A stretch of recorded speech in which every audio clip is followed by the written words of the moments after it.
କଥାରେ ଅଛି ଭୋକିଲା କୁକୁର କାମୁଡ଼େ ନାହିଁ, ଗରଜିଲା ମେଘ ବରଷେ ନାହିଁ। ହଁ ନା ନାହିଁ? ଇଂଲିଶରେ ହେଉଛି ଏ ବାର୍କିଂ ଡଗ୍ ସେଲ୍ଡମ୍ ବିଟ୍ ନା ବାଇଟ୍ ମାନେ କାମୁଡ଼େ ନାହିଁ।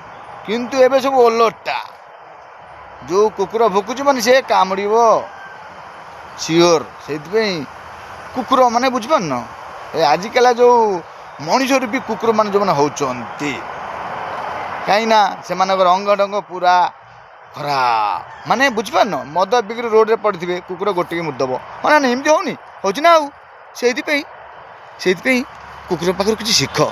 କୁକୁର ଆମର ବନ୍ଧୁ, କାହିଁକିନା ଉଦ୍ଧବ ଚରିତ୍ରରେ କୁକୁର ରହିବ ଆଜି ଚରିତ୍ର। ସେଥିପାଇଁ କୁକୁର ଯାଇକି ରାମ ପ୍ରଭୁଙ୍କ ପାଖରେ ଶରଣ ପଶିଲା ଆଉ କହିଲା, ପ୍ରଭୁ ମୋତେ ରକ୍ଷା କର।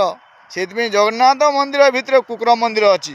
ସର୍ଚ୍ଚ କର, ପୁରୀ ଧାମ ଜଗନ୍ନାଥ ଧାମକୁ ଆସ, କୁକୁର ମନ୍ଦିରକୁ ସର୍ଚ୍ଚ କର, ଆଉ ମୋତେ ଲାଇକ୍ ସବସ୍କ୍ରାଇବ୍ କର। ମିଛ କହୁଛି କି ସତ କହୁଛି? ସେଥିପାଇଁ କଥାରେ ଅଛି, ସତ କହିବାକୁ କିଆଁ ଡରିବି। ସତ କହୁଛି, ତ୍ରିବାର ସତ କରି କହୁଛି। ଜଗନ୍ନାଥ ମନ୍ଦିର ଭିତରେ କୁକୁର ମନ୍ଦିରଟେ ଅଛି। ଜୟ ଜୟ ଜଗନ୍ନାଥ। ମୋ ପ୍ରଭୁ ଜଗନ୍ନାଥ ସ୍ୱାମୀ ସେ ନୟନ ପଥଗାମୀ। ଜୟ ଜୟ ଜଗନ୍ନାଥ।